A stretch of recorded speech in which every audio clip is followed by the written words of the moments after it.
Welcome, everyone. It's Gage here. Welcome to Autism Sports. And I have two big time Buccaneers fans, father and son, Brandon and Chris. Welcome to the show. Thanks, Gage. Thanks for having us on. Thank you, man. Appreciate it and happy to be here. I was really happy to hear you guys come on. I was like, I definitely got to have them on, especially with the playoffs, Buccaneers versus Commanders. I want to hear your guys' thoughts on that game. Very intrigued to see how it's going to be this time around. I know week one we faced off, and it was against the rookie Jaden Daniels and Dan Quinn coming in to steer the ship for them. And their defense seems to be stronger than ever. And against us with the likes of like Baker Mayfield, Mike Evans, I feel like there's – and it's funny because I feel like at the end of the day, both teams are so similar defensively and offensively. Like we're almost very like copy and paste of one another. So I feel like the game is going to be a very like hard hitting back and forth battle until the end. But I'm excited, and of course I hope we win. Sorry, Washington, but Baker Mayfield for life, and also I hope Mike Evans toasts Marshawn Lattimore personally. But I'm worried about Jaden Daniels with the running lanes. That game one felt like another season at this point. Yeah, 18 weeks ago. Yeah. It's going to be a tough game. Now, the one factor that could lose the Commanders their game is Jaden Daniels. Now, he is the best weapon on there, but he could be the biggest weakness if that pressure gets to him because this is his first playoff game ever. So there's going to be some like mistakes going to be happening. Yeah, and especially if Bowles can dial it up, like in the previous playoff games, he's been able to come up with some masterful plans to be able to throw off quarterbacks like Mahomes, Jalen Hurts. So there is a possibility that he could dial something up to make Jaden Daniels rattled, especially because he's a rookie in the playoffs. You know, that the jitters are there, the nerves are there. You're going to be performing in front of the entire world and arguably the biggest competition in sports to get the Super Bowl.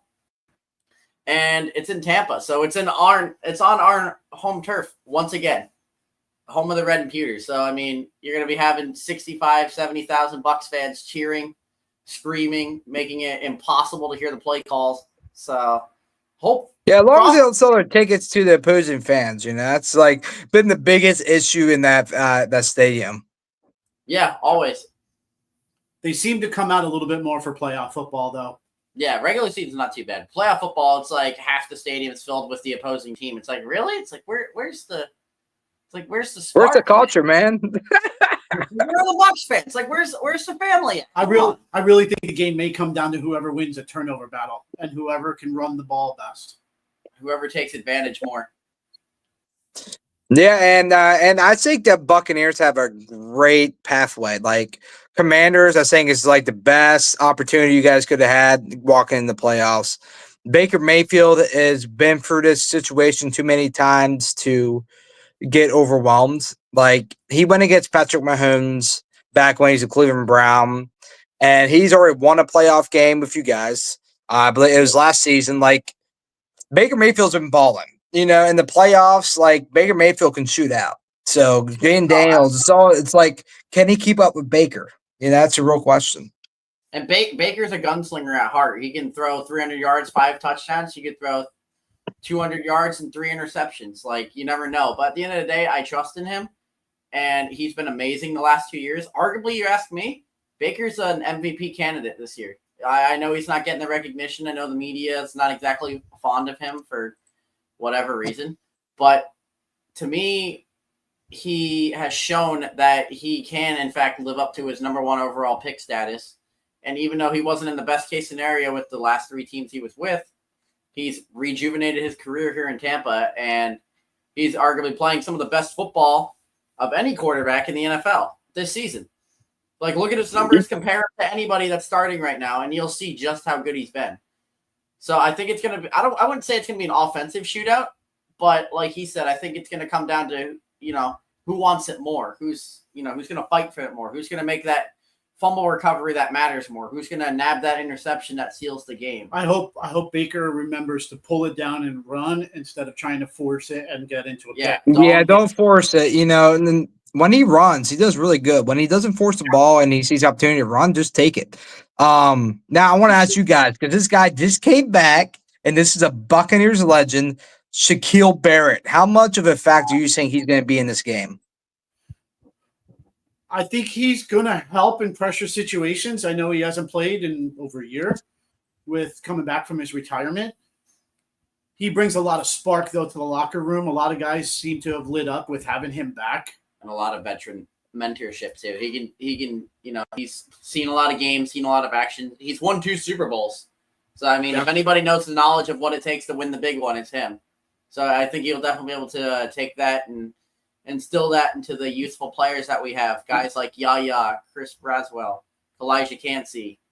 He did say he does not want to make this just a quick return. He wants to carry on. So he might be looking to put. That's interesting. Yeah, and I hope so. I hope he can go out there, and I hope he can get the Jane Daniels, rattle him a little bit, get him off his feet. And we'll see what happens. It'd be awesome if we could get if you guys could get the Shaquille Barrett 2019. Like that dude was phenomenal that year. He was. You can just imagine Bowles coming up with different rush combinations with Barrett, Braswell, Tryon, Cansey, Diaby. Yaya. Like, I mean, you can pretty much go anywhere with those guys. And then you have the demigod of the wind and the sea. You got Big Maui up there in the middle, 350-pound mountain with legs, just ready to just plug up any hole right there. As long as we got Vita at the end of the day is that cog in that machine that keeps on turning. Like I've said it before, our defense, not even just our defensive line, but our defense in general would not be what it is without Vita. Even when we missed them back in like the 2020 championship run for a few games, we still won, but it was not the same. If you go back and look at the tape when Vita was out and when Vita returned, that's when Devin White was able to shine to help take up that extra pressure, fumbles, interceptions. Yeah, but we got to go there. No, I know we got to go there. It's just that name, though. Like, Devin White, yeah. Like, where did Devin White even end up going anyway? Like, I heard he was with the Eagles and he got cut. Houston's practice squad? And then he's kind of just been sitting there, really. Like he's just chilling. Yeah, he's just drinking some Gatorade, chilling after the practice. He went from wanting $100 million to barely getting $3 million. So, yeah, Devin White, man, he really he was foolhardy with the Buccaneers. Like he had a good gig there, man. Like he's like, yeah, I deserve $100 million. I'm like, brother, you haven't been consistent. Like, if anything, if you're gonna get it, you might as well give it to Lavonte David because that dude at least earned it. Yeah, and he's been a team captain and a legend for over a decade now. We all hoped that 2020 Super Bowl run where Devin just balled out was going to be what we saw for the future, but no, it was too good. But now we do have potential in somebody who was hurt this past season in Servassier Dennis. He's a name to keep an eye on because he showed a lot of flashes this year. And I think especially with the looming retirement of LVD and other question marks at linebacker, I think Dennis could potentially be like a long-term situation. I know it's not exactly a name a lot of people are going to jump to, but you watch him play, you watch the film, you watch his collegiate career. Even Elijah Cansey said when he got drafted, he's like, there's something special about Servassier that an NFL team's going to see. He was flying all over the field against Detroit. Was. He plays hungry. He plays nasty. And when he's on the field, he's relentless. And I like it. And it's a shame that he got hurt and missed so much more time this year. But I think next season, Servassier Dennis, I think is the name to watch out for. Yeah, Dennis, from what I saw, man, he's balling out. Like, he was a big factor on our defense. Now, I think he's one of the biggest reasons why the Buccaneers won against Detroit. You know, because that's not from being a Vikings fan, Detroit Lions, I didn't want to admit it because I was like, okay, we got it now. We're going to get them. We got demolished, last week. And it hurt my heart deeply because that fan base, they are relentless. Yeah, Detroit, especially with how good Detroit's been the last few years. They're hungry. They want that championship. You know what, though? I think it may have been a good thing for Minnesota to have a little bit of a stumble game. It was a wake-up call. It was saying, like, if you guys don't get your together, like, this is the playoffs. Like, you come or you get demolished. You get bowled over. So if Minnesota wants to win, and especially if they do win and they move on, they somewhere down the road have to play Detroit again, maybe even in the NFC Championship. Maybe Minnesota learns from their mistakes and it's like, all right, round 2, Like, we got this. Yeah, I think it's gonna come down to coaching. Kevin O'Connell now goes against his teacher. I think it's gonna come down to coaching. Yeah. I'm really excited for the game, but I like this rule of thumb. It's hard to beat a team twice, and guess who's already beat us? The Rams. Yeah, true. Yeah. So I'm like, that's more of a hopeful thing, but I'm like, okay, like let's let that play in our cards, but I kind of like. I hope I don't have the wrong feeling, but I do feel good about going against the Rams. Yeah, I like Matthew Stafford's a little bit older. He's lost his touch a little bit, but he's always dangerous though because he's won a Super Bowl. He's been in the playoffs many times. And they have a dangerous receiving duo in Puka and Cooper Kupp. So it's going to be a tough game. Yeah, and then they still have that defense that even though they lost Aaron Donald, I mean, Jared Verse and Braden Fisk. As an FSU fan, seeing those two dominate the NFL the way they have, especially the both of them, they are the future duo, like the wrecking crew to watch out for in the NFL. Not even just the NFC, but Jared Verse was relentless all year. Braden Fisk was like a 3rd-round pick that everybody was sleeping on. Then he comes out of nowhere and he shows why he was really the team captain and he was the secret formula behind FSU's dominant defense last year when we almost made that like big push. And now that they're going to be making their debuts in the playoffs, I'm like, how hungry is that Rams defense going to be to shut down Justin Jefferson, Sam Darnold, TJ Hawkinson? So it's going to be interesting, and especially seeing that it's going to be Sean McVay versus O'Connell, the student versus the master. I mean, I'm excited for that game as well. But yeah, I mean, LA's got a ton of talent. Minnesota's defense has been white hot all year long. So I think it's going to be a good one. I think it's going to be close. I don't see it being a blowout. I don't see it being like a I don't down to the wire. Yeah, it's going to be a tough game, and there's actually been some wildfires in Cali prior to everyone that's going through that. So they're actually moving to the Cardinals Stadium in Arizona. Yeah, in Glendale, yeah. Yeah, I'm not sure if it was people were like that fire came out of nowhere. Like it's been I think it's like been the past 2 or 3 days. Like a friend of mine that lives out over there, she was saying like it's rain ash. Like it's crazy. Yeah, 100-mile-an-hour winds coming from inland. Yeah, it's crazy. Yeah, I feel for him, man. Hopefully everyone kind of got it. Hopefully everyone got out of there or they're at least somewhere safe because that's very dangerous to be over there right now.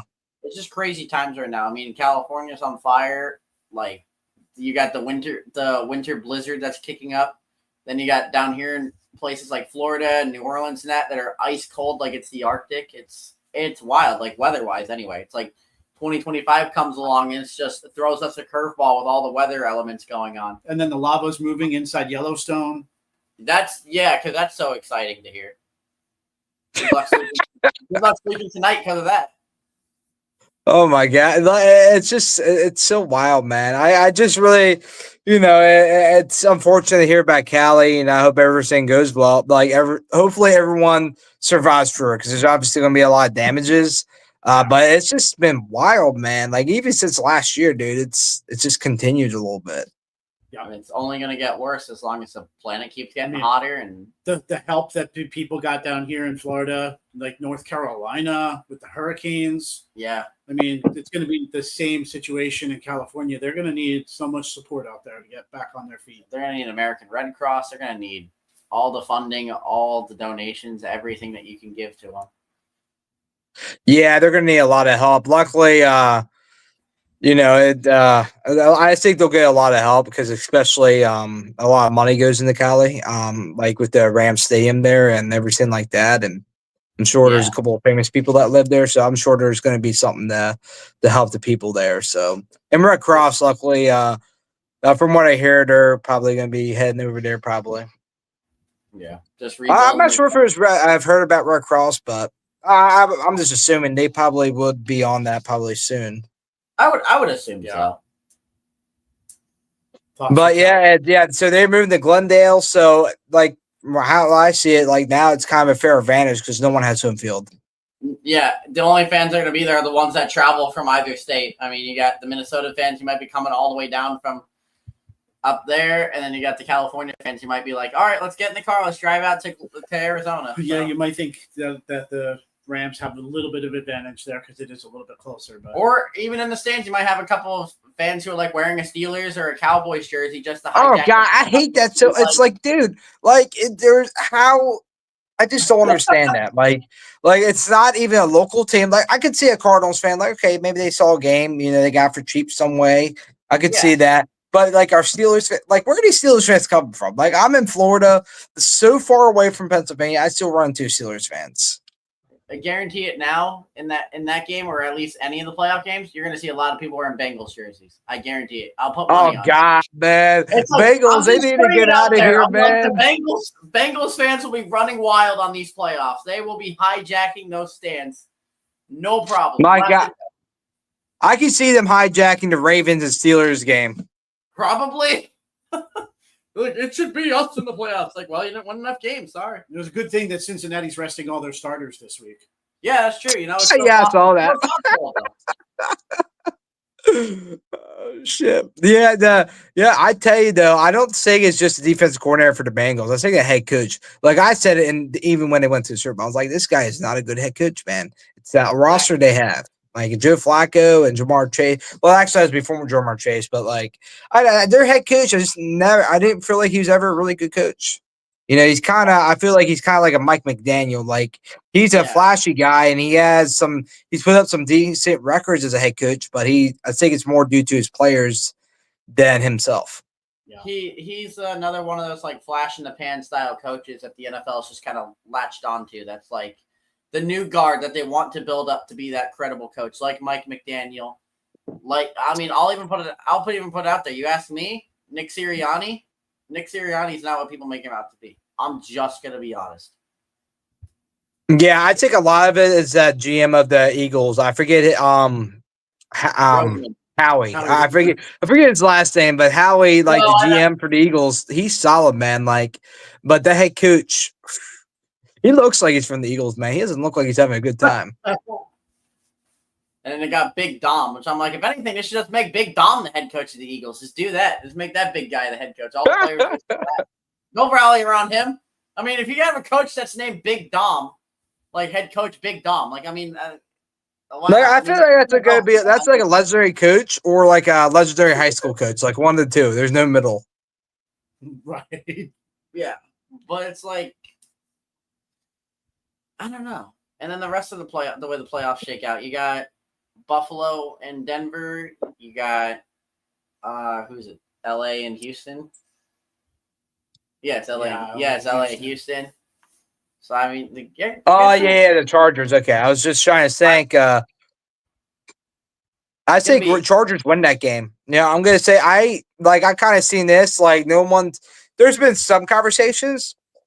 But CJ Stroud's going for sophomore slumps. Like a lot more people have tape on him now compared to his rookie season, and now he's kind of having sophomore slumps. Like I think he's going to struggle heavily this season. I think he'll come back strong next year, but I think they're a one-way exit.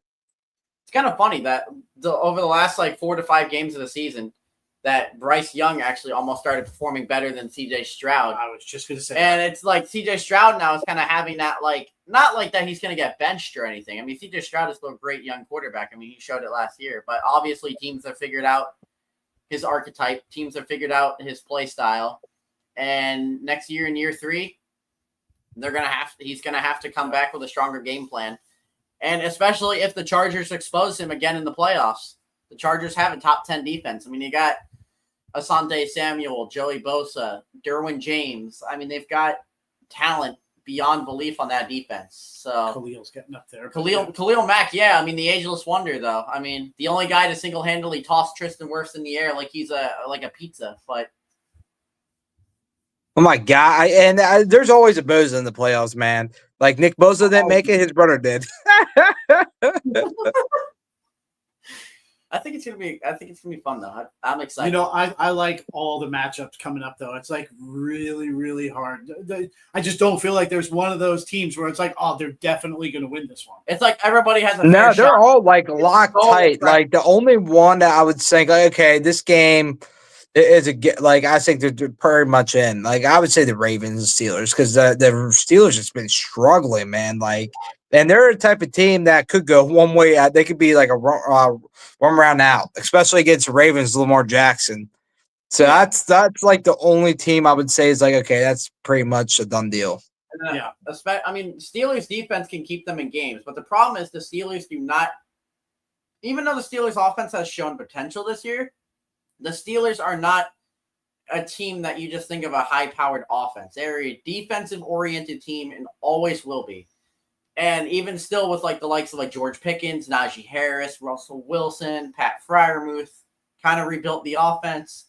At the end of the day, it's like they still don't have that firepower. And then even with Russell Wilson, I mean, he's getting up there in age. He's had some poor games, especially even that Chiefs game where he didn't play too well against the Chiefs and they dropped it 29-10. I mean, most of it too was also on the offensive line. But I mean, on passes he should have hit, he missed. On plays that he should have taken off and ran to get a few extra yards, he didn't. He hesitated. It might not be a bad thing to see what Fields has. It might just inject some energy into them. Just to see what Fields can do. I mean, what's the worst that happens? You lose? Okay, so you lose. You take it, you rebuild from next year. I mean, yeah, I think like if Russell Wilson fails, I think potentially Mike Tomlin, there might be discussions about Steelers moving on because Mike Tomlin is a phenomenal head coach. I'm not taking that away from him, but like when the last couple of years since Ben Roethlisberger's left, he hasn't won a playoff game. And now there's going to be some conversation like, should we move on from Mike Tomlin? Because sometimes you just run out of steam with a team. Like Mike Tomlin, I think if you got within their team, let's say like the Bucs, like if he went with you guys as a head coach, I think he would do a phenomenal job. You guys probably be Super Bowl contenders. But with the Steelers, I think he just kind of ran out of the energy he first had when he went there. And now after like 15 years, he's like, it's just one of those things, you kind of, I don't know Mike Tomlin personally, but sometimes you lose that gratitude of when you first got there and being successful for such a long time, you get kind of cozy, and I think Mike Tomlin kind of hit his wall with the Steelers. Yeah. And that's the thing too. Like even, especially offensively, like Mike Tomlin was getting all the hate and all the negativity for being the sole purpose of why the team has been losing in the playoffs and why they haven't been as successful in the postseason. But at the same time, look at the offensive coordinators that they've had, and look at the quarterbacks, look at the offensive talent in general. The Steelers, they don't have a number one receiver right now anymore. I mean, their best bet really is George Pickens, and George Pickens isn't exactly elite. Yeah, he's on and off. Like he has some really good games, and then he's off. And then they got Najee and Jalen Warren, and they can't even decide which one they actually want to be their number one running back. Because most of the time, it seems like they're handing the ball to Jalen Warren more than Najee. And at the same time, there's a lot of complications. And I like Mike Tomlin, like he's a phenomenal head coach, but when it comes to coordinators, man, like it's been rough since like Todd Haley left. Like they haven't really had a good offensive coordinator. Yeah, and that's what I feel like Pittsburgh truly needs to ascend. And I'm not even just talking about and of course, not having the best of quarterbacks either the last few years either. So, I mean, you went from Ben Roethlisberger to Kenny Pickett, which I'm sorry, but Kenny Pickett's got hands that are smaller than a Barbie doll. But that guy, and now he's sitting in Philly. But then you have Justin Fields, who has all the potential in the world. I'm sorry, but I feel like the Bears gave up too quickly on him. Like, I know it's the Bears, obviously. Yeah, there were like 6 games. I think Mike Tomlin was playing that from the beginning. But like Justin Fields is younger. He's more mobile. Russell Wilson, like I think he kind of hit his wall. Now I'll say this: like obviously Russell Wilson has his ring, but the Russell Wilson we know right now is Kirk Cousins. Like I know that some people might have a strong reaction to that, but like he is like Kirk Cousins. Like the guy has really good games. But then he could lose you 5 straight games. Yeah. And go on a cold streak. Yeah. And that Russell Wilson of old from the Legion of Boom days is not Russell Wilson anymore. He is not as mobile as he once was. He doesn't nearly have the throwing arm he once did. And on top of that, I mean, just Pittsburgh's offensive play calling in general is always very suspect. Their defense is what keeps them in the game. Their defense primarily is really the reason why they have as many wins as they have this season. Again, and until they find an offensive identity that actually wins them games as much as their defense does, it's going to be the same story year after year. I will say one thing on offense, though. Zach Frazier. The rookie center, yeah. Got all the potential in the world. He could give he dominated in his rookie year. He could give old Pouncey a run for his money in Pittsburgh. Oh yeah, Zach Frazier. I've been hearing his name a whole lot. Yeah, I haven't watched a lot of Pittsburgh games or anything. But from what I've been hearing, like that dude's been a really solid pick. Yeah. Like Pittsburgh's missing that O line of like the old days where they had like Morky Reese Pouncey and Dave DeCastro. Oh shit, yeah. Alejandro Villanueva. Like they're missing guys like that on that offensive line right now. Like ever since that whole crew departed, they have not been the same. The Steelers' offensive line was like the Cowboys of the '90s when they went pretty to the much, Super Bowl. yeah. And that was their identity too, is that nasty, gritty offensive line that would you snap that ball, it's like you better get ready for a fight for 60 minutes. Yeah. I missed that so much. Like back when I was in high school, man, it was like the Ravens versus Steelers, Ray Lewis, Ed Reed versus Troy Polamalu. I forget the other linebacker.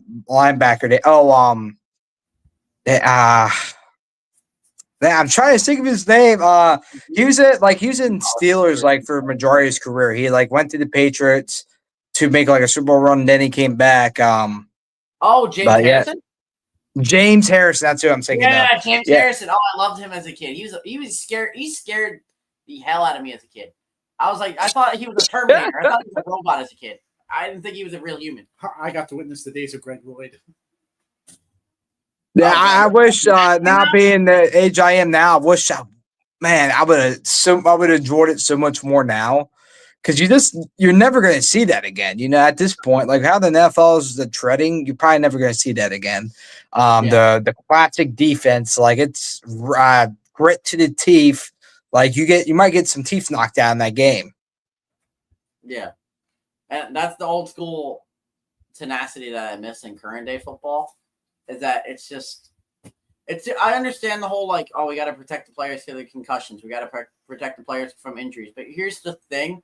At the same time, as a professional athlete, you know what you're signing up for. You know the risks. You know that there's a chance that you could blow out your knee. You could get concussed. You could break every bone in your body. So at the same time, while you're also making the game safer, you're also taking away that excitement factor and that old school reason of why people love the sport of football in general. Like football is meant to hit you hard. Football is meant to make you feel the power. Like football is meant to make you feel something special. And when you take that feeling away, then it's not special anymore. And I feel like that's they make millions. Like they're not making millions just because of like, okay, that's it's football, so it's cool. It's like no, they make millions because there's massive risk. CTE, which you see Antonio Brown and probably some other players in the past, and it's like that's why they get paid so much money. That's why their family is they have fortunes for centuries. That's why, because there's a lot of risks that come into it. Besides AP, that man could not keep money for the life of him, man. That guy he made like over 100 million. His bank account locked permanently from himself. I mean, that guy just had a money spending problem to begin with. He's trying to get all the change. He's like, oh shit, man, I got child support to pay now. I wonder why he played until he was like almost 40 years old. Like that explains a lot. Yeah. He's made I'll be if he got offered to be in a commercial, he probably would take that. He'll take any job at this point. Well, then he would tell him how to do the commercial. Yeah. He's like, yeah. I think there was a potential for him to go to the UFL now, which is like the XFL and USFL combined. And he's like, I only want to go to that. I'm like, man, you might, if you need to pay those bills, man, you might have a choice if you still want to play. No one sign you now, man. You're like 40, man. No one wants to sign an old running back. Ask the Giants, or not the Giants, but but like the Titans, when they got rid of Derrick Henry. Yeah. Yeah, they were like, "Oh, you're washed. You're 30 years old." Then he has like a career year with the Ravens, and then Derrick Henry's in the corner laughing like, "So Tennessee, about me being washed up." Yeah, a lot of running backs did that. Like I was going for stats of Aaron Jones, who's now with the Vikings, and the dude this is his best season of his career. And it just shows like a lot of people like underestimate running backs, like especially older running backs. So I can understand to a standpoint analytically wise, but like Derrick Henry, there's some special running backs that you can't replicate. And Derrick Henry, I've never seen a running back like him, man. I call him the alien because like I've never seen a running back like him. When he runs, man, you could die. It's fun. He's got the speed of like a smaller running back that's like twice as small as he is, but then he's got the raw power of a literal bus. To where, I mean, just ask Josh Norman how it feels to be run over by him. I mean, like the guy. Derrick Henry's a beast, man. Like he's 250 pounds and he has a lot of speed on him, man. Like I think he had like a touchdown was like 99 yards or 98 yards. Like the dude has speed and he has the weight. Like no 250-pound player should be running like that. That's crazy. I think he still hit 21 miles an hour in one of those. He did. Runs. He did. 30 years old. He's 6'3", 250. He can still run 21 miles an hour and probably bench press anything beyond like that you could think, like probably a good 700 pounds. I don't know, like dudes.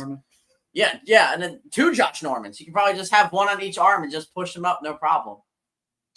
Yeah, Derrick Henry, man, he's a special player, man. I'm really like a lot of people said he's gonna suck with the Ravens because Lamar Jackson is basically like he's like the running back / quarterback there. I'm like, you watch because Derrick Henry, they're not signing him just for him to be a backup. Like now you kind of get to see like they are a massive duo, and I think like this could be their Super Bowl year. Like my prediction is this is kind of getting off topic, but with the Chiefs, they're not making the playoffs. I think they're going to get knocked out either in the divisional round or the championship. They're not making the Super Bowl because I think the Bills and the Ravens are better. And on top of that, I feel like both teams know the Chiefs especially well enough, especially after facing them how many years back to back.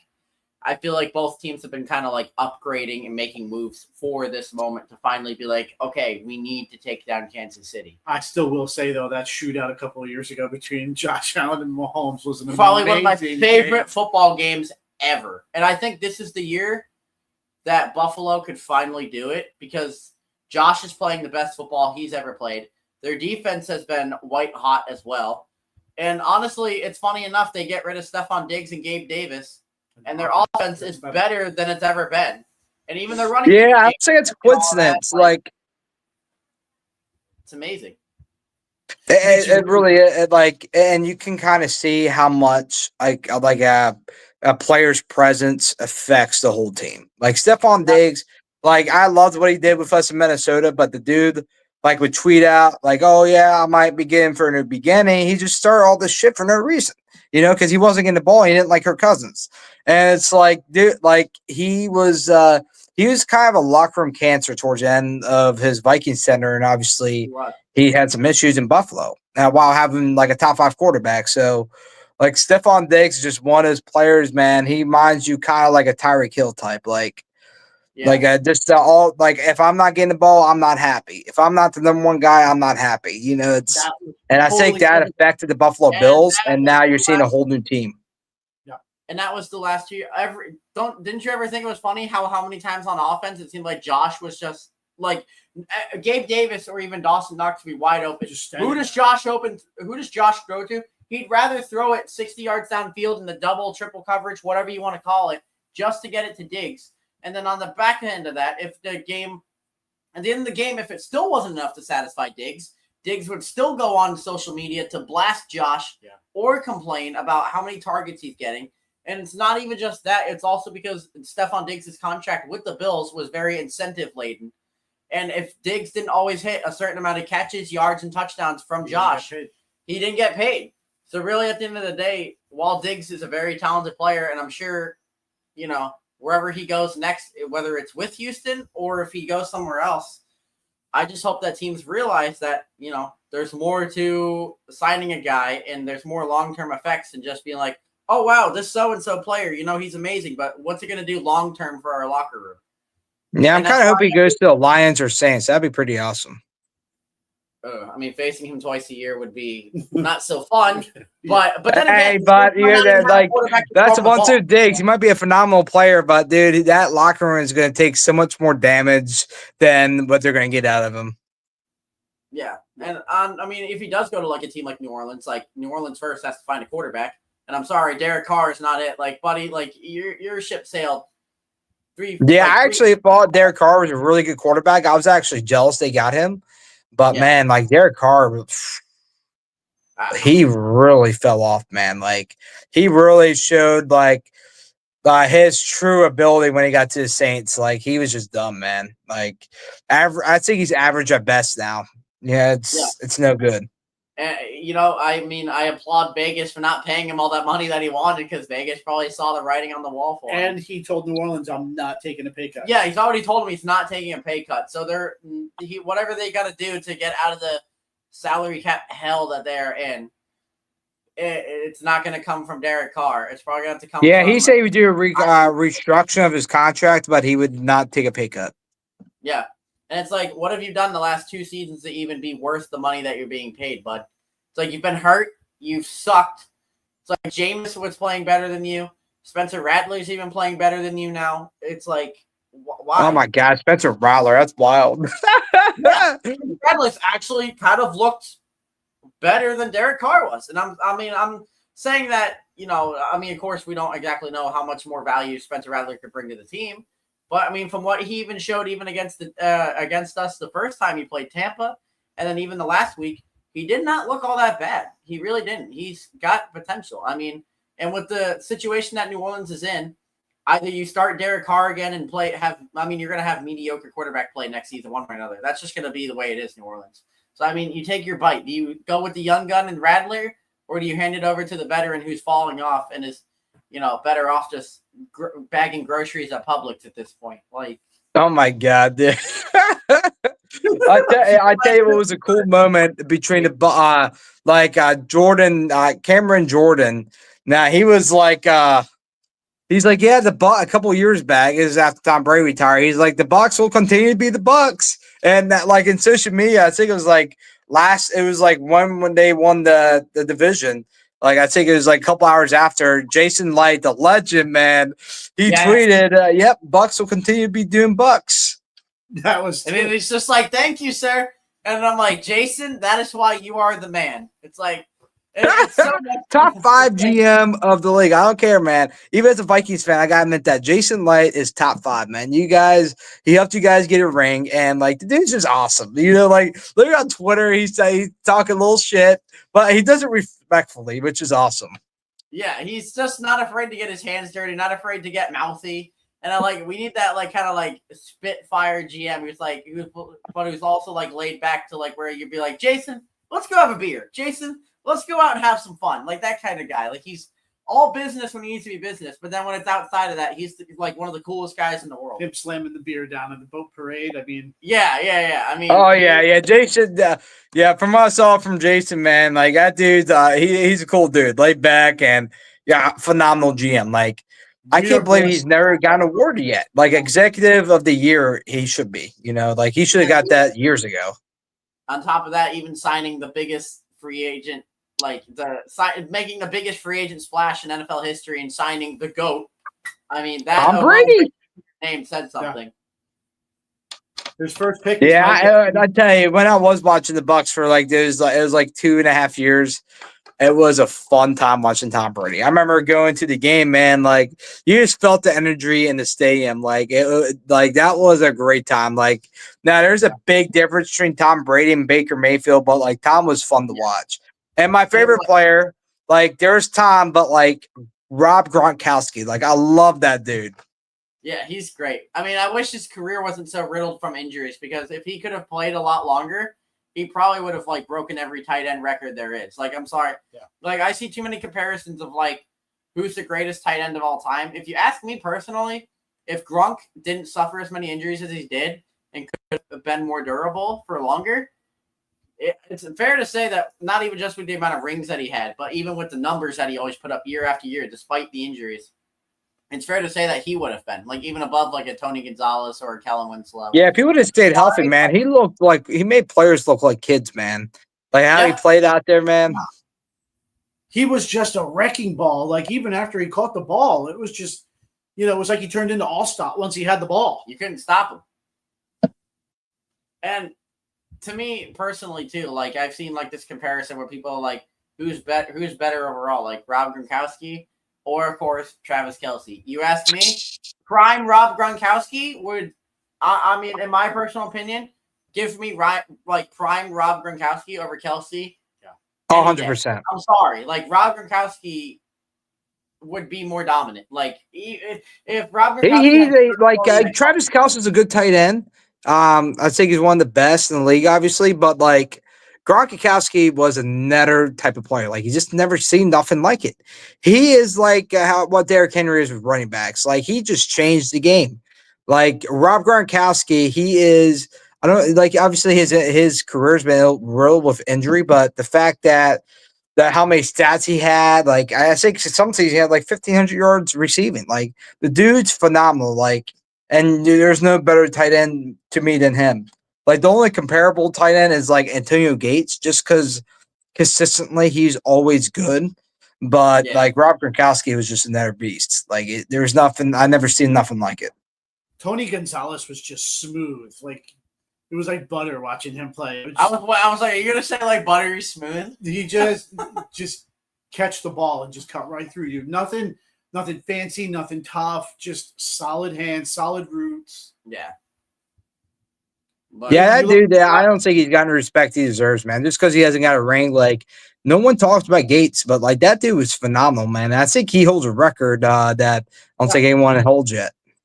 Honestly, that whole like vintage San Diego Chargers offense, like, yeah, Drew Brees, who is still like questionable at times, he was a young gun. You had LT, Vincent Jackson, Antonio Gates. I mean, God, what the Chargers could have been back then. Like, if they would have Keenan McCardle, I think, was there then. No, wasn't Oh, yeah, you're right. Yeah, Bucks legend as well. Yeah. So Vincent Jackson, imagine if they would have had Jim Harbaugh back then. Yeah, they probably could have been like the Patriots back then. And then they had Seau on the other side. Oh, Junior Seau was a beast. Oh, that dude was a beast. I love watching his highlights. He's probably one of my favorite guys to ever watch. Rest Junior. I know. Now, I'm not sure if you guys seen the documentary of Aaron Rodgers, but one thing I pointed out, I was like, oh my God, what could have been? John Gruden was planning on taking Aaron Rodgers at number 5. And Aaron Rodgers was like, yeah, I want to play with John Gruden, like that West Coast offense. Like, I'm really excited because it's back in 2005, back when right in the mist, a couple of years after he won the Super Bowl with you guys. And my God, like Aaron Rodgers, imagine him being a Tampa Bay Buccaneer, like drafted in 2005. Like, you guys could have had, like, I feel like you guys would have won a couple Super Bowls. Like, that was like, I feel like that was a match made in heaven. But instead he took a running back at number 5. I'm like, bro, you skipped out Aaron Rodgers for a running back? Yeah. Was that the Cadillac pick? What, Cadillac Williams? In 2005? Yeah. I don't remember off the top of my head. Was that Cadillac? Yeah, it might have been Cadillac, but I'm not sure. It was some kind of running back. Yeah. Sounds about the right time. I will say this, like, it's very, like, I'm not going to say that Aaron Rodgers is not talented. He is talented. The problem is that it's his character. It's the way he carries himself. I mean, look at him now. I'm not going to try to create like a debate about the guy, but, you know, I mean, look at the pieces. I mean, he's not exactly, you know, I'm going to say it right now. The NFL media has this affiliation and an infatuation with him that even probably ascends Tom Brady.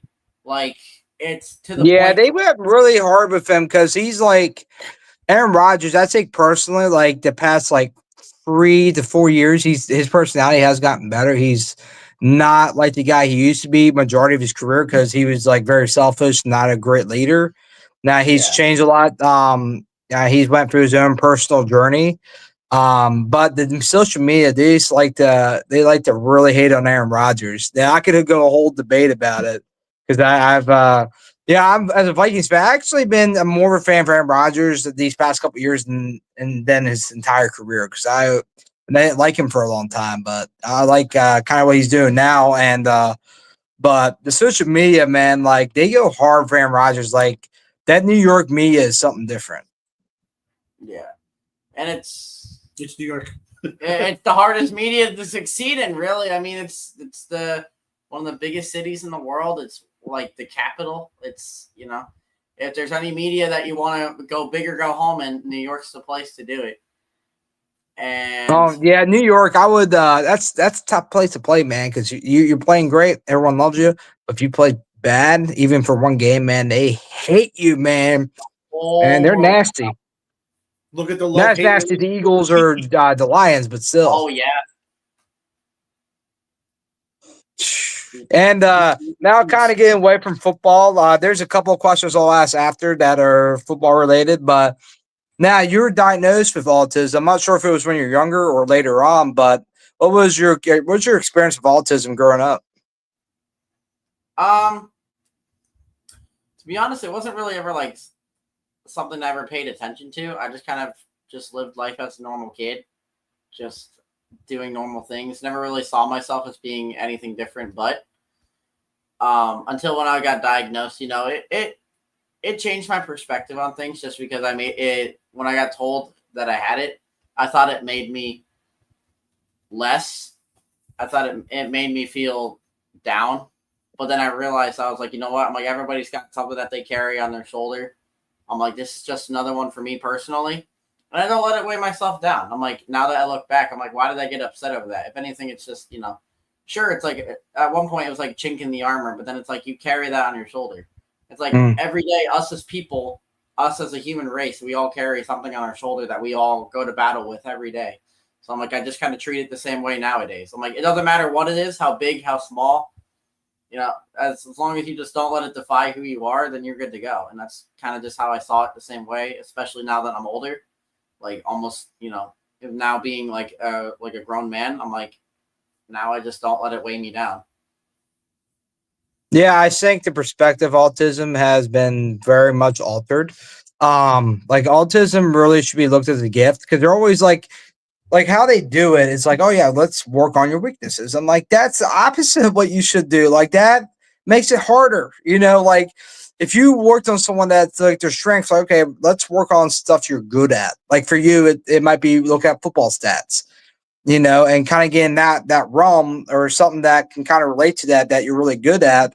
And it's like instead of working on weaknesses, why not work on your strengths, on what you're really good at and you have vast interest in? That's like autism, I believe, is a gift. There's many people that have changed the world that were autistic, like Albert Einstein, Elon Musk, who owned Twitter and was a big part of that presidential election, and Greta Thunberg, who is a environmentalist. She's very well known throughout the world, and it's like let's stop treating autism as a disease. Like let's treat it the way it should be, and that's a gift. It's just finding because every autism is different for each person, and it's find a gift in each person, and just just encouraging them to be their best selves.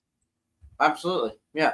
And it's like for even kids in the future, when you are diagnosed with it, don't ever let it break you down. Just it makes you think of it as like a way to make yourself unique, make yourself special, make yourself stand out in the world. I can tell you, Brandon was diagnosed in 4th grade due to a teacher recommendation, and we followed through. And for years, we went through the whole thing of the doctor visits and the how do we do this?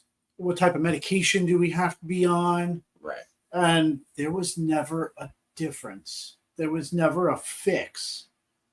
We just got to the point where it was like, what are we doing? Let's just stop. We took him off all his medications, and it was, you just have to live life. You have to do what you have to do. Brandon battled through every day. Brandon had really bad social anxiety. I can't tell you how far he's come now out of his skin with his job, his girlfriend. I mean, to watch him be able now to walk up and do a transaction at the store by himself and have total confidence. Yeah. Is just like a gift in itself. And it's just what I needed to find in myself, really. And it's, like I said before, I never really let that stuff weigh me down. Like, sure, like as a kid, it hurt to hear that, but now I'm like, it's a strength that I bear. It's a, and it's a part of me that I wouldn't change about myself, and it's a part of anybody else that deals with it and has it that you shouldn't want to change about yourself either. I mean, if you have those characteristics and you have that power, and as long as you believe in yourself at the end of the day and you're your own best hype man or hype woman, then you're good to go. Yeah, I absolutely love that.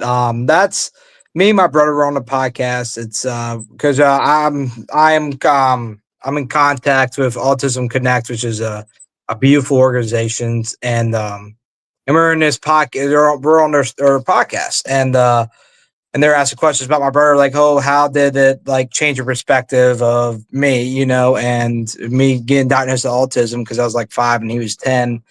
And he's like, he's just Gage, I never really saw it different. I never looked at him differently. And I think that's the beautiful thing, like you said, you didn't just let him be himself, and not try to fix it or do any of that saying, because obviously there's different stages of autism. There's a spectrum, but I think it's not like alienating it, because I think that has a much damaging perspective because it's like, oh, you're different from everyone else. It isolates you. That's how I felt in school. And later on, I got severe depression from it and it was very difficult. So I think it's not always alienating it, but trying to understand it and help encourage that, like me and Brandon and other autistics to be their better selves and to work on the things we're good at instead of always trying to work on the things that it gives us lack of confidence, and it's stuff that we're just not really good at. Yeah, absolutely.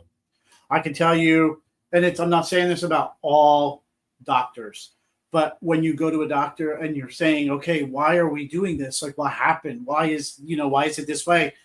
And they give you the diagnosis, and then you kind of get led down that tunnel of, here's this pamphlet, here's this support group, here's this medication. It feels like you get channeled, like you're the steer going down the shorter and smaller chute. It gets smaller and smaller, and you fall into that, like, oh, okay, this is what we have to be doing, but you don't. You just have to let it happen.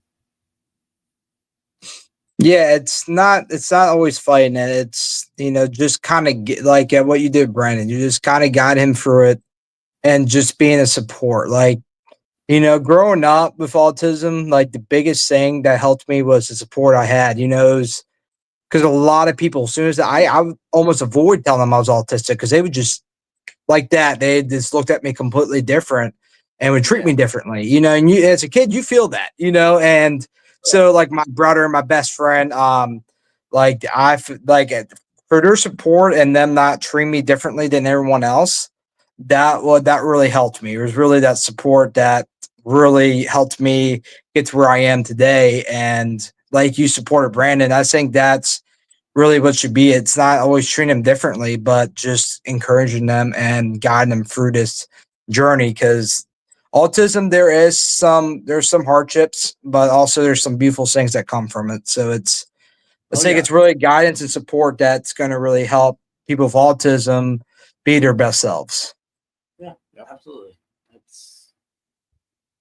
It's not always understandable, but when you do understand it, you come to realize just how special it can make somebody feel. How special, at the end of the day, it makes all of us, really. Like, all of us, like I said, we all carry something on our shoulder, and even for everybody who has what we share, it just makes all of us unique in our own ways too. But at the end of the day, not one person's the same regardless. Not one person's perfect. Not one person doesn't go through their own share of battles every day, and it's just another one for us to battle every day too.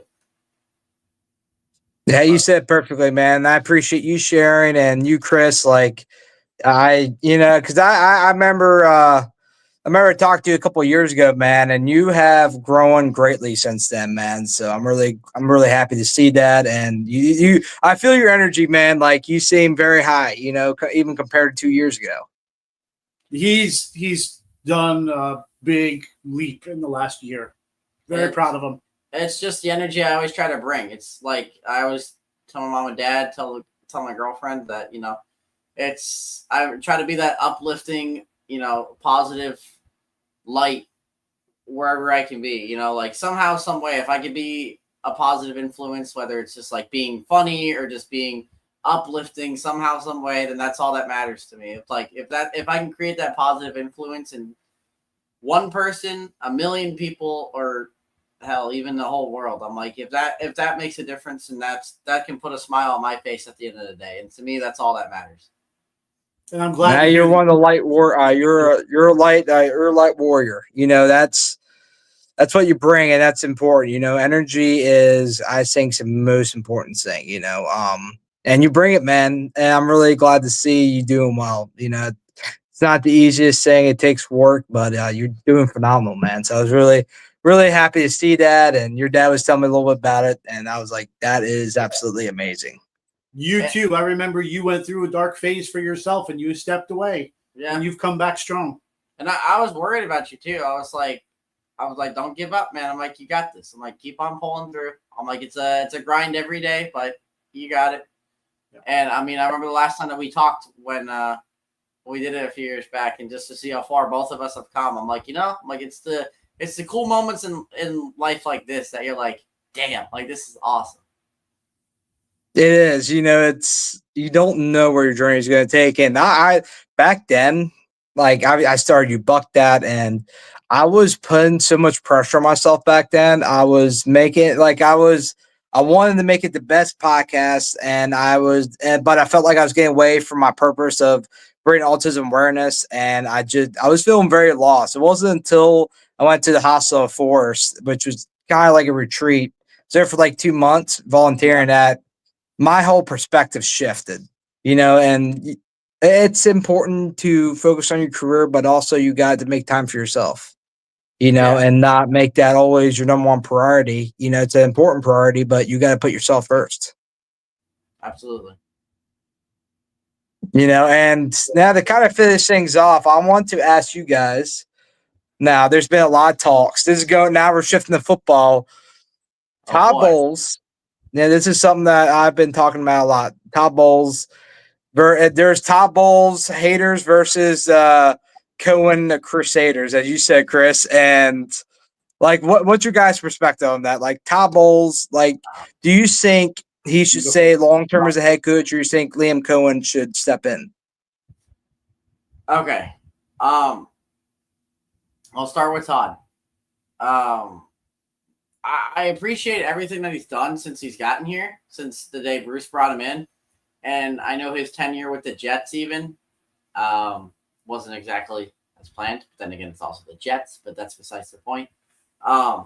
It's the little things that kill me. It's so many questionable things. It's why certain players are aligned certain ways. The random timeouts, the questionable decisions. Like why, like let me take the Chiefs game for example. Like the Chiefs are pretty much like the undefeated Titans in overtime. And why would we challenge that and cost ourselves the game instead of playing it smartly and taking the win and giving KC a chance to win the game in overtime? Why would you do that? You don't want to do that. It's questionable. It's those questionable decisions that I'm like, yes, does the guy have a lot of experience in football? Yes, he has like 4 decades worth. Has he done some amazing things? Yes. For example, he helped our defense have one of the most legendary performances in the Super Bowl, decimating the Chiefs and Mahomes, who nobody thought was possible at that time, dominating Mahomes like he had never been decimated before. And then there's some other games that you think about, like that painful Rams and Bucks game. The zero blitz, Antoine Winfield one-on-one against Cooper Kupp. And next thing you know, we're sitting at home and the Rams are going to the Super Bowl. Yeah, it's stuff like rough. that haunts this team. And I know the players love him. I know they rally around him. At the same time, it's like there's so many for every good that he does, he has just as much bad. And I'm not saying that he has to be perfect. I know there's no perfect head coach in the NFL. There's not. There's no perfect head coach in sports, period. But at the same time, and I understand that the Bucs are not a team to just openly just kick somebody out or fire a coach. And I understand that, like, he's on a 5-year deal, and we've been division champs now how many years in the running, and we're one of the most winningest and successful teams in the playoffs right now the last 4 to 5 seasons. But how much longer can you really overlook those small errors and even some of the big ones that costed us games this year? Even the big ones, in favor of, just the opportunity to give a younger guy in Liam Cohen, who has been fighting and waiting for a chance to be able to call a team his own. I mean, this is the guy who started learning from Sean McVay, to then going to the University of Kentucky, making Kentucky what it was, to then coming back to the NFL. And now with the Bucs, he's turned arguably the league's worst rushing attack into arguably a top 5 unit in a matter of a year. That's incredible. Like a few years back, just having a running back in general, you were like, oh, this is going to go nowhere. Whether it was Doug Martin, Charles Sims, Mike James, no matter who it was carrying the ball for us. Yeah, you remember that name. Yeah, that's what I'm saying. Magoulet. Yeah, LeGarrette. All those names. LeGarrette Blount was one of the few bright spots back then. I miss LeGarrette Blount, but that's besides the point. But Liam Cohen, it's in 1 year, he has done so much for this offense. And it's that turning of the guard in the NFL where you have to start ushering it. We're ushering the new era of quarterbacks. We have to start ushering that new era of coaches. We've seen it with the Dolphins with Mike McDaniel, and the Titans with Brian Callahan, and O'Connell. Yeah, and O'Connell. All these young, up-and-coming offensive-minded head coaches and coaches in general that are changing the game and paving it forward. And you got some of the old guard that's still in the NFL. You got some of the old guard that's still trying to come back to the NFL. John Gruden, Pete Carroll. They're even talking Pete Carroll. I knew he was. I think they forced him that spot, and that's what they could do with Todd Bowles. They don't have to because to make him. That's what they did with Pete Carroll. They didn't want to straight out just fire him. I think they could make him a visor, and then the next season he could become a head coach. I think that's what they could do with Todd Bowles, so it doesn't look like they just right out fired him. Right. When you go through the NFL and you look at the teams now and their head coaches, how many of those coaches would you actually label as defensive-minded coaches? 5? There isn't a lot, but as far as candidates, like Brian Flores, I think he'd be a top candidate, even as a defensive guy. But you look at throughout the league, there isn't too many. There's there's probably a handful of them, but there's not a lot anymore. It's kind of a dying breed now. So let's just look at it. You got Dan Quinn. You have Tomlin, who's getting up there now in an age system in Pittsburgh. You got Todd Bowles. Both teams seem to make it to the show, but unless you have superstars at every single position, they struggle. Even look at Bill Belichick. Bill Belichick, who everybody considered the greatest of all time and the greatest defensive mastermind. The game eventually passed him over too. And he's the greatest coach of all time. Yeah. So, it's only a matter of time. And even now with Bowles, the clock's ticking. You got Liam Cohen right here who could take your job. And it's right now, it's do you stay with the guy who's been consistent, or do you usher in the future now before it's too late? Because if we miss this opportunity and we screw up this chance to give Cohen his flowers and give him the reins, before we know it, we'll be looking for our third offensive coordinator yet again. Yeah, it doesn't usually turn out as great. Liam Cohen is special, especially the coaching tree he's been under. You can't let him go. If he gets an opportunity, he's I'm going for the head coaching job. Later, you got to tell Todd Bowles, you got to retire, man. You can return next year, pull off the Pete Carroll, but you need to retire or something, man. At least for this year, for next season, because we got to keep Liam. He's a younger and better option. Or at least even if they had to, tell Todd, hey, step down to assistant head coach. That way, Liam could be head coach. You could still be assistant, and you could show Liam the ways of what it takes to be a head coach. Not necessarily like, instill what you have, but be that guidance to him. You have how many years of coaching and even NFL experience in general in you? Like, if it were me, I would be like the Glazers. I'd be like, what do we consider here? Like, do we consider losing a guy who's turned our offense into an absolute juggernaut in a year? And look at the results. I mean, our offense, honestly, on paper and on the field, has never been better. Even with Tom Brady here. Like, our offense is through the roof right now. Running the ball, passing the ball. I don't mean to hit him, but I mean, even when Gruden was here, we didn't have the greatest offense. It was our defense only allowed 13 points a game. Yep. And we had some of the greatest of all time playing on that defense. I mean. Yeah, a lot of that was thanks to Tony Dungy. Tony Dungy built that defense, and a lot of people say that was Tony Dungy's Super Bowl that he should have had. It was.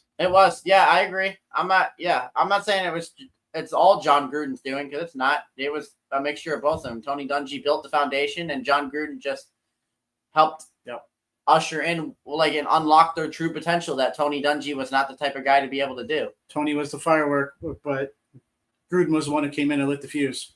Yeah. Yeah, I think they just need an offensive guy, because Tony Dungy is a great head coach, but I think he needed a flair on offense, and he's more of a defensive guy, so it can be very difficult to spark an offense when you're more of a defensive-minded coach. So, I would the way I would have done with the Buccaneers, they should got someone like John Gruden as offensive coordinator, and then get Tony Dungy his Super Bowl win. Yeah. Yeah. I think our situation this year is special because, I mean, when you really think about our offense, there's two names that really jump out to you for this year, at least to me. I say Bucky and Baker.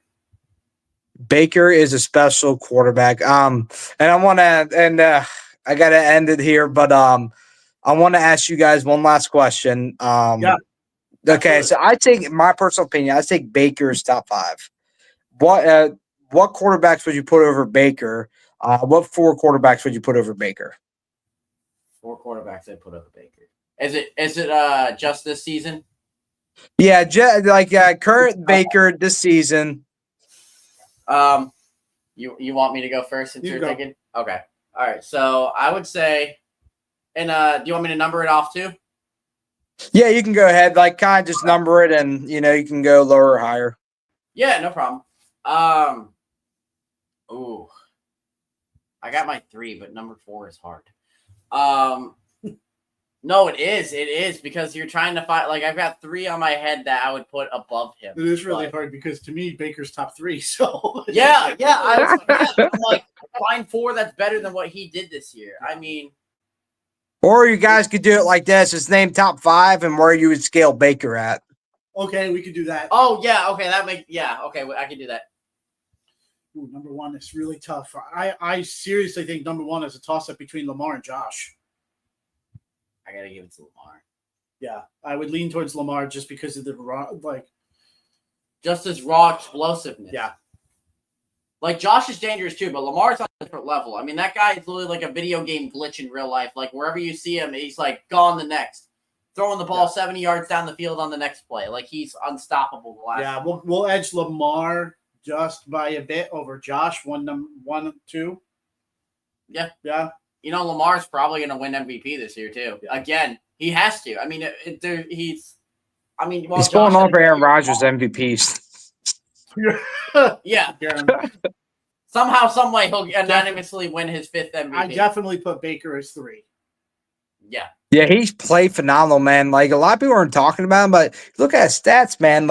He doubled in touchdowns. He threw a little bit more picks than last year, but the dude was 500 yards away from him 5K. That's insane.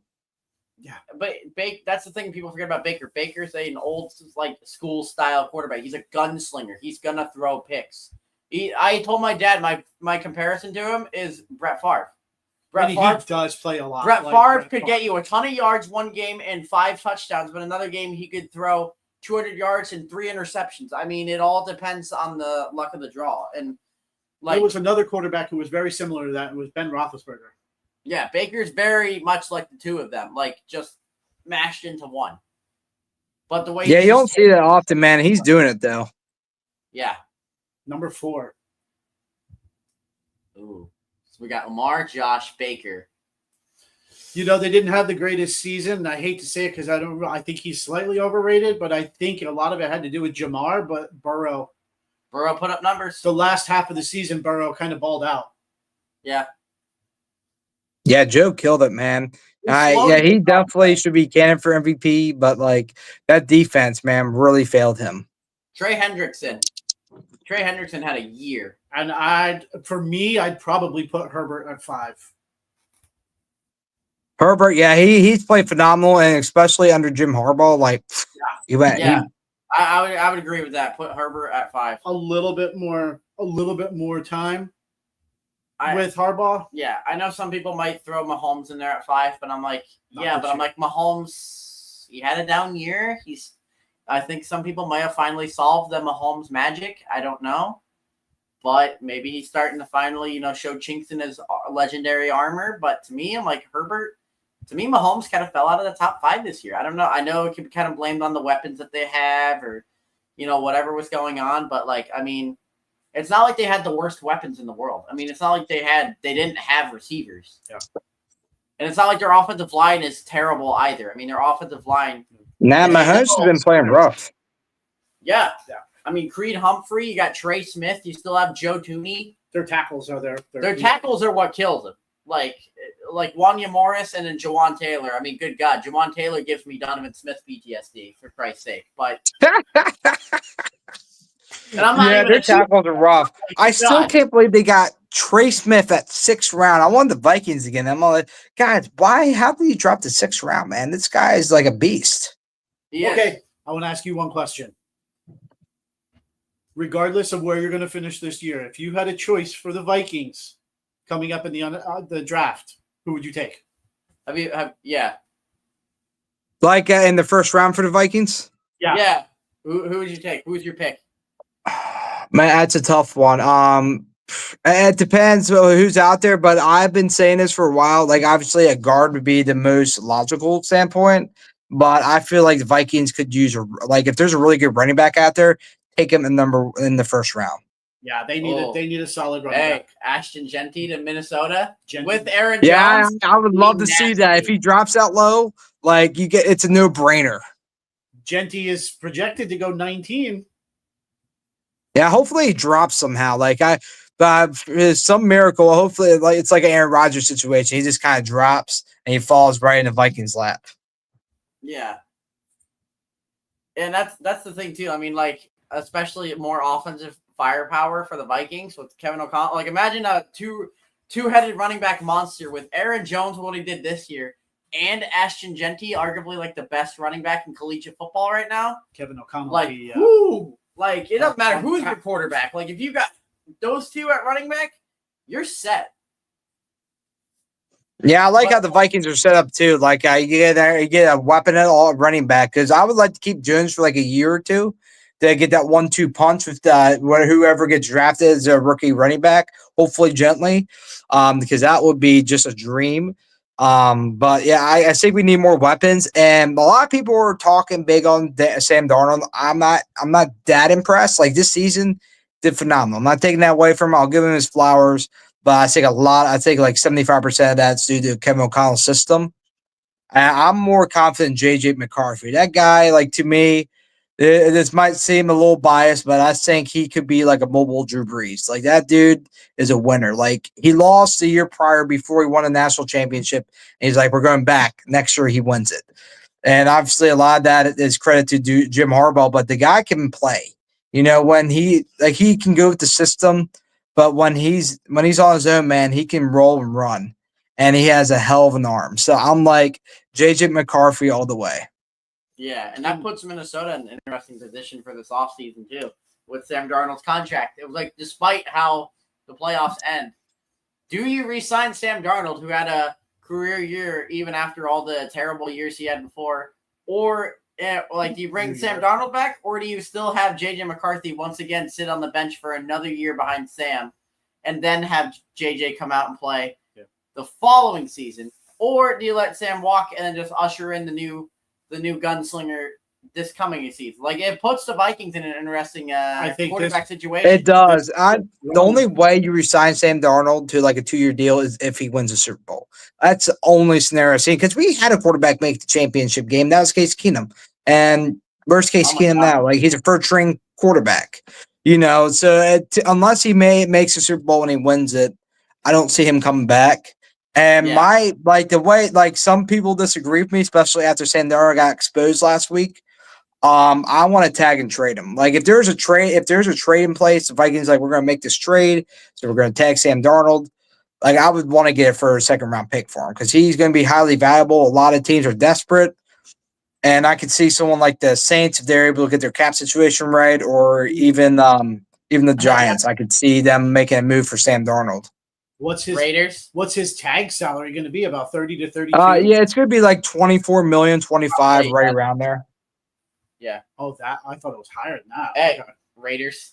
Sam Darnold for the Raiders. They're gonna need somebody. You want them to still start Aiden O'Connell? You want me to take that motherfucker? They had nobody, and people were upset that the head coach there got fired. I forget his name now, but like the dude signed Gardner Minshew. I knew he's gonna get fired after that. Like this dude is not gonna make the playoffs, and he chose Gardner Minshew to be his starting quarterback.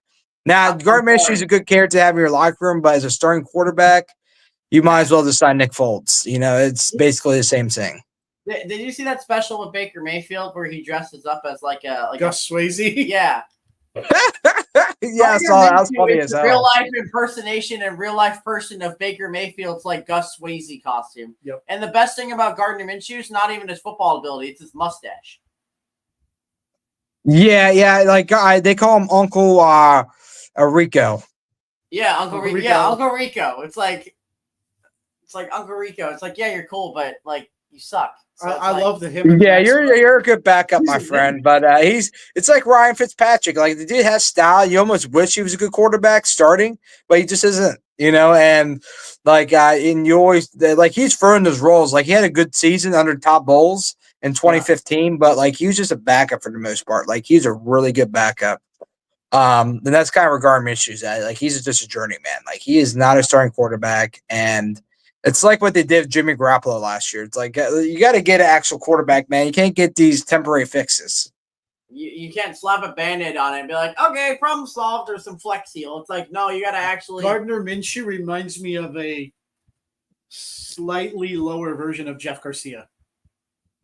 Jeff Garcia. Oh, Jeff Garcia, man. I didn't watch him, but I remember seeing some highlights of his, man. That dude had a cannon for an arm. Yeah, I used to love when he'd be running forward and just launch that thing. Oh, man, I'll wait until Brandon gets back. There you are. I want to thank you guys for coming on, man. I really enjoyed this conversation with you guys and talking a little football, and I'm glad we're able to do this. Yeah, absolutely. I've been wanting to do something like this again for a while, really get back into this kind of thing. So I was like, when he told me about it, I was like, hell yeah, like let's do it. Anytime I talk about football, I'm like, yeah, I'm in. I'm like, I don't like mind who it's with or where it's at. I'm like, if it's football, I'll talk about football all day. Yeah. I appreciate you having us on, Gage. Yeah, I really appreciate it, man. It's good to hear from you again. Yeah, that's my pleasure, guys. And I hope you guys have a great night and good luck on Sunday night. Yeah, you too. Good luck man. to you guys too. Thank you. Go Bucks. I appreciate it, brother. You guys have a great night. You too. Thank you, man. Bye.